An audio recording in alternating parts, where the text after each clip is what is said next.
2017 po yun. 2017. Ay, may... Okay. Ano yung karoon ng abot? Ay! Ayun po. Tapos, ano ko po ba disimulan? Then, nito lang po, 2 years po, 2024. Bumalik po ako sa industry. May nakilala po akong sanggay. Wait lang. So, nung first phase, it was purely a job to you. Opo. Yun yung 2 taon. Opo. Tapos nagpahinga ka. Nagpahinga po kasi po, nanganak po ako dun sa bunso ko. Okay. Nabuntis po ako sa husband ko. Sayang ka ng pagkain ay... Well, it's a stupid question to ask, but it makes sense to ask, but sure kang anak niya. Lolo? Opo. Kasi po safe naman po yung sa mga okay kasi naka-CD po. CD is... Condo. Okay. So, akala ko compact disc. Ang bobo ko rin, ano yun eh. Oh my God, ano ba yan? Sorry. Hindi po. Pasensya ka na ha.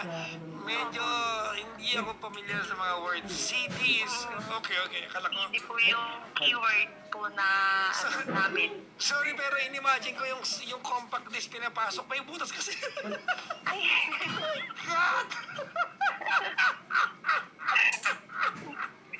Naisip ko, may butas doon eh. Ginagamit yun. Ano ba yan? Ano ba ito? Papa Jackson ninyo. Hindi maganda to. Hindi ko to alam. Dapat well-versed ako dito. Anyway. Hindi ko alam kung ikaka-proud ko to. Ikakainis ko sa sarili ko. Ay, hindi ko nga rin po alam kung ano may itindihan niyo po ako, pero... Maintindihan ko naman. Hindi ko lang alam yung mga CD. Opo. At least I learned something today. So, wait lang. Nagpahinga ka. Ba't ka pa bumalik? Nalulun po ulit ako sa casino. Paano mo nagagawa mag-casino eh? Ay, me. I mean, saan pa yung sinisingit? Actually kasi po yung mga parents ko yun po yung nagsusugal din po talaga. Ano yung ginagawa mo, ha? Kasama ko rin po sila sa casino. Malalaking ano po kasi mo, like results worth of ano. Okay. Yung trip. Tapos yun na naman po, same cycle. Nalubog na Ayaw naman. mo. Hindi na po nagkakasya yung sinasahod ng asawa ko kasi nga po. Nabaon po kami sa utang. Bumalik po ako sa industry. Ay, me. 23. Let me. It must have been so lucrative para... Yes. Tama ba ako? It must have been lucrative, meaning it must have brought you substantial amount of money. Para tama ba ako? Para at some point makalimutan mo, teka lang muna ako. How much were you earning yung average per week? Sa casino po. No, sa... Sa work po. Per day po. Hindi, yung 1 week, yung average per week na lang. Depende po kasi sa client yun. How much was the most that you earn in a week? Siguro po mga 30. 30 per week. Opo. Okay. Okay. So, tama ba yung yung pagkakaintindi ko that you mainly did this to finance your addiction? Parang makanarki po na desisyon sa buhay. Yun po yung pagkakamali ko. Okay. Na nasundan po na nasundan. Nagkamali na naman po ako na nagkamali. Nung pagbalik mo sa second phase, gaano katagal mo ginawa? Bali 2 beses lang po ako may naging client na regular. Tapos yung pangalawa po, yun naman po yung nakalipin ko naman po. Iniwan ko po yung pamilya ko. So nilikal mo sa mister mo na iwanan na kayo? Opo. Kasi inamin ko rin po sa kanya nung na nagganon po ako. Doon ko po nakilala. Nakipag-livin po ako dun sa lalaki. Hindi po kami naging okay kasi nga po iba yung ugali. Sama po yung ugali niya. Nanakit. Ganon po. Na hindi po ganon yung asawa ko. hindi ko po naranasan sa asawa ko na ipahiya ako. Papabarangay pa po ako, sasabihin sa akin na pok ka, ganito ka, saan ba kita nakilala? Bakit sa dinampot? Pag nag-aaway po kami, ganyan, lagi sinasabi sa akin. Okay. Hindi rin po kami nagtagal. Gaano katagal yun? 1.5 year po kami nagsama. Si, I mean, the day that you left your husband, what did you tell him? How did you tell him?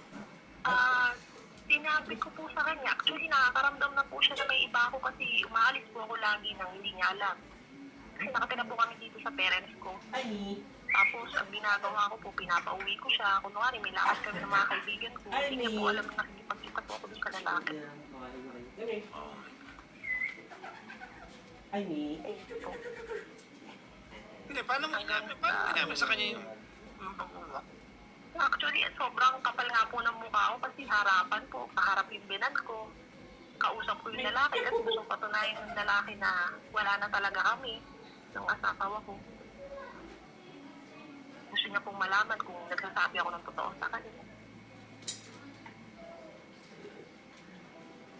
Ganun pong karapalan yung ginawa ko sa kanya. Sa mister Ay, ko. me. Oh, tagal mo. Ano sabi niya nang malaman niya? Wala po ako nakinig sa kanya. Na kahit ano po, hindi niya po ako sinumbatan. Wala po ako namin. Umuwi lang po siya sa kanila. Sinama niya po yung mga anak ko. Nakisama po ako dun sa lalaki.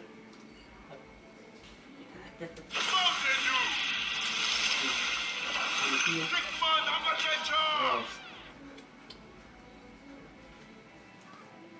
Ilang weeks pa lang po kami magkakilala.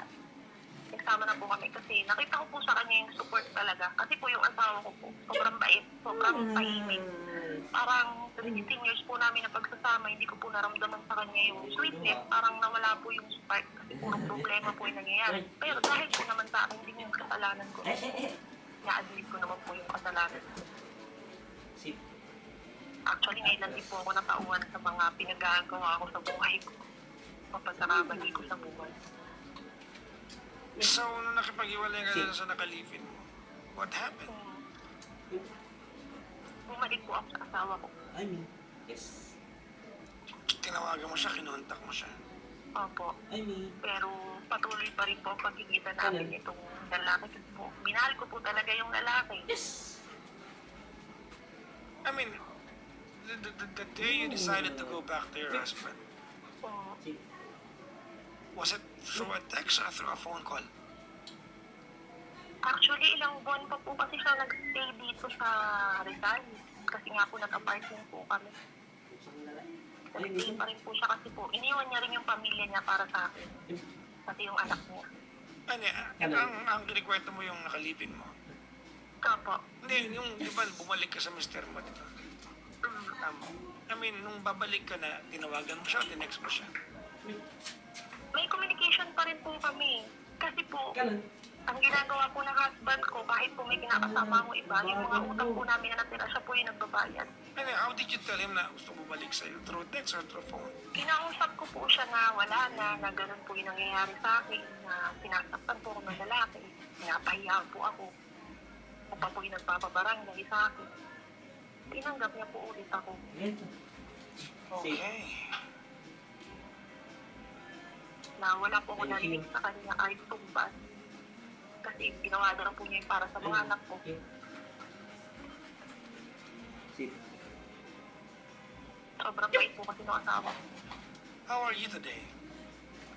Hindi po okay. Kasi po may nagawa na naman po akong kasalanan. Yung pinakamabigat po na kasalanan na hanggang ngayon, dala-dala ko pa rin. What is that? Hindi po kasi niya alam na nabuntis po ako. pwede. Ay, me. Atas. So, sobrang takot ko po na mawala ulit yung pamilya ko. Yung mga anak ko may masaktan na naman po ako ulit. Kasi po okay na po kami. Masaktan po ulit. Ay, me. Nalaglag ko po yung bata. Bala. Kailan mo Ako po yung lalaki. Last year lang po, November. Atas. Si, May ulo po ay, kasi me. po masaktan. Atas. Atas. No, no, no. Yung ginawa ko, Sit. hindi ko po alam. Ginawa ko lang po yung tama. Anong tama? Paano naging tama yan? Kasi kaya ang gagawin, masaktan ulit yung mga bata. Pero hindi tama Mga yan. anak ko. We cannot categorically say na yung tama yan. Ginawa mo yung convenient sa'yo. Hindi yan tama. Kasi kung babalik po ako sa lalaki, willing naman po siya. Panagutan ako. Kaso po, masasaktan ko na naman po yung asawa ko sa kayo. Tapos ko po anak. Okay na po kami. Yung anak ko. Kasi nga, binalik kami mister mo, pero kinakatagpong mo yung isa. Opo. Hindi ko po alam na pagpunta ko. Tapos sinabi ko po sa mister ko sa kanya. Kasama ko po yung mister ko na nagkalaglag siya po yung tumulong sa. Wala po siya alam na hindi niya yun.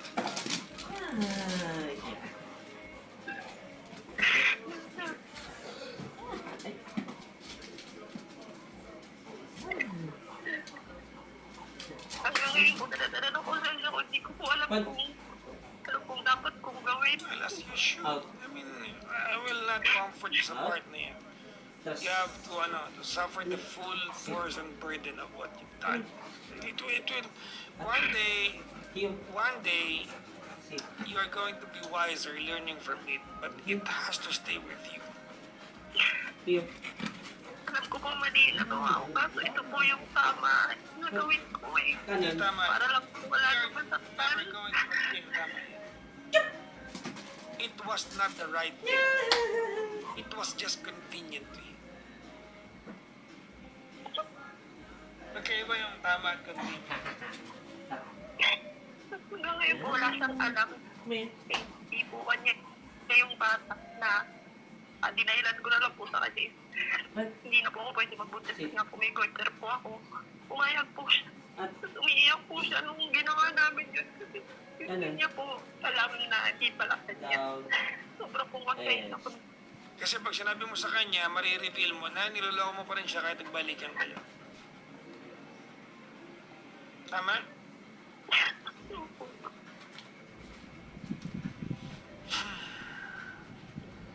Ngayon, dapat okay na pero po yung ginawa ko.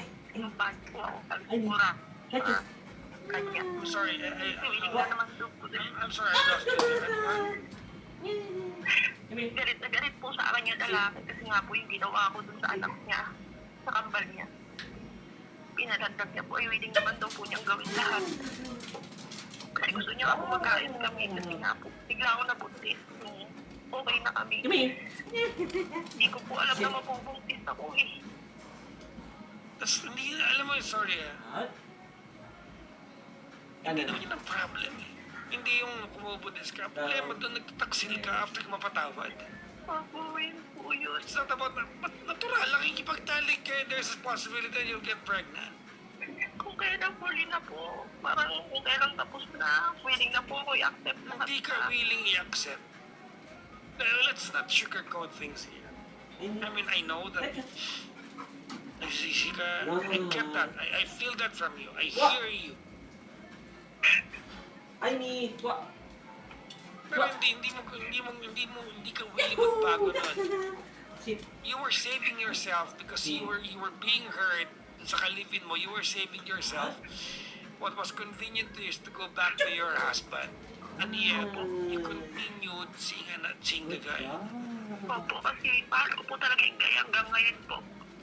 Mahal ko po talaga. So hindi mo mahal yung mister mo. Hindi ko po alam. Ba't ka na andyan? I mean, set him free. Naawa po sa mga anak ko eh. No, it should.